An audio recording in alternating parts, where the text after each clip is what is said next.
আসসালামু আলাইকুম প্রিয় ভাই ও বোনেরা, আপনারা সবাই কেমন আছেন? আশা করি আল্লাহর অশেষ রহমতে সবাই ভালোই আছেন।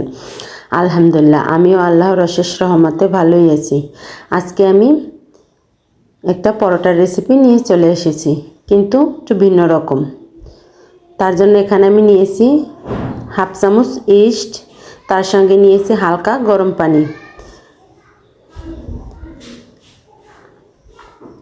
পানিটা ইস্টের সঙ্গে মিশিয়ে নেব। আর আপনারা যদি চান তাহলে এখানে গরুর দুধ দিতে পারেন, হালকা গরম, তাহলে আর পানির প্রয়োজন হবে না।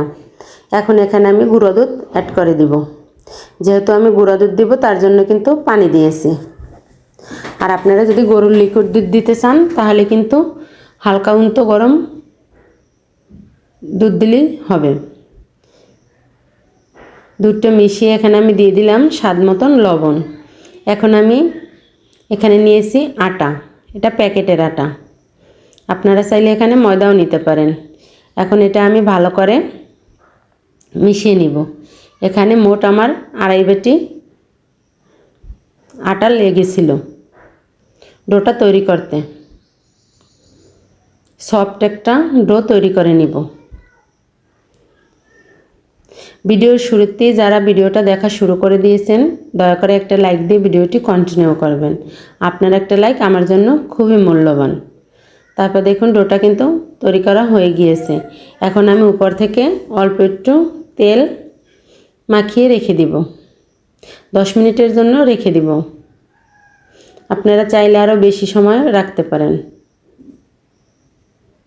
তারপর দেখুন 10 মিনিট রাখার পরে ডোটা কিন্তু অল্প একটু ফুলেছে। আমি তো 10 মিনিট রেখেছি, কিন্তু আধা ঘন্টা যদি রাখতাম তাহলে কিন্তু ডোটা অনেকটাই ফুলে যেত।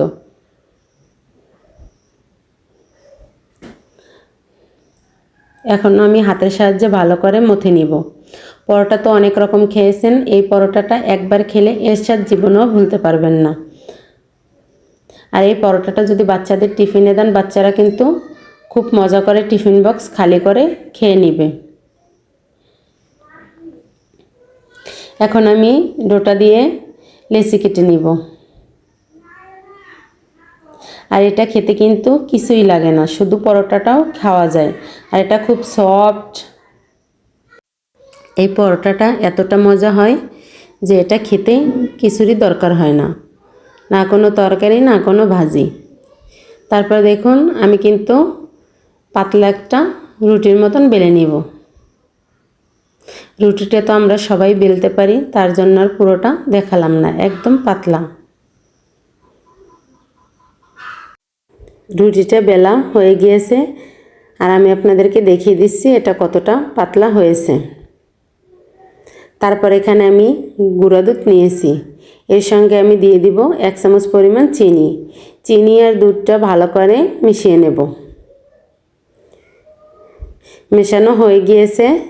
এখন আমি এটা রুটির উপরে একটু তেল দিয়ে দেব। হাতের সাহায্যে ব্রাশ করে দেব। তেলটা ভালো করে মাখিয়ে দেব। মাখানো হয়ে গেলে এর উপরে গুঁড়ো দুধটা ছড়িয়ে দেব।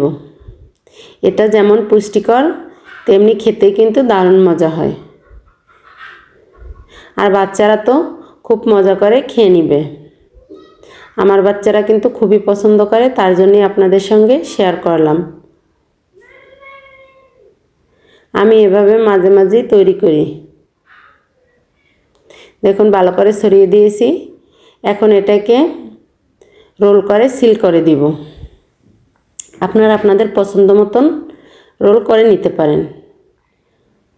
আমার নতুন পুরাতন সকল বন্ধুদেরকে জানাই অন্তরের অন্তঃস্থল থেকে অসংখ্য অসংখ্য ধন্যবাদ ও অনেক অনেক ভালোবাসা। অনেক ভাই বোনরা আছে ভিডিওটি দেখে কিন্তু একটা লাইক দিতে ভুলে যায়। প্লিজ একটা লাইক দিয়ে ভিডিওটি কন্টিনিউ করবেন। আপনার একটা লাইক আমার জন্য অনেক মূল্যবান। আর আমার ভিডিওটি যদি কোনো নতুন বন্ধুদের কাছে ভালো লেগে থাকে, চাইলে আমার চ্যানেলটি সাবস্ক্রাইব করে পাশে থাকা অল বাটনটি বাজিয়ে রেখে দিতে পারেন। আমি কোনো ভিডিও ছাড়ার সঙ্গে সঙ্গে আপনাদের কাছে নোটিফিকেশন চলে যাবে। আপনারা আপনাদের সময় সুযোগ মতন দেখে নিতে পারবেন। তারপর দেখুন রুটিটা কিন্তু আমার প্রস্তুত। এখন আমি এটা বেলে নিব।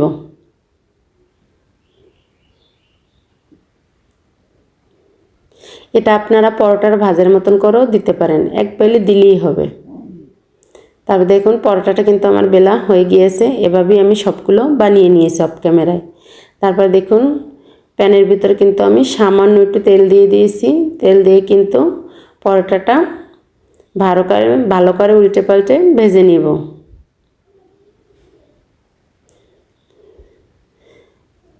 আর দেখুন সবগুলো পরোটাই কিন্তু আমি এভাবে ভেজে নিব। আর এটা দেখুন এটা কিন্তু আমি আগে তেল ছাড়া দুই সাইড হালকা ভেজে নিয়েছি, তারপর কিন্তু অল্প তেল দিয়েছি, একদম সামান্য তেলে। এটা যেমন সুস্বাদু তেমনি কিন্তু স্বাস্থ্যকর, আর এটা খেতেও কিন্তু দারুণ মজা হবে। আমি একটু কালারিং করেই ভেজে নিব।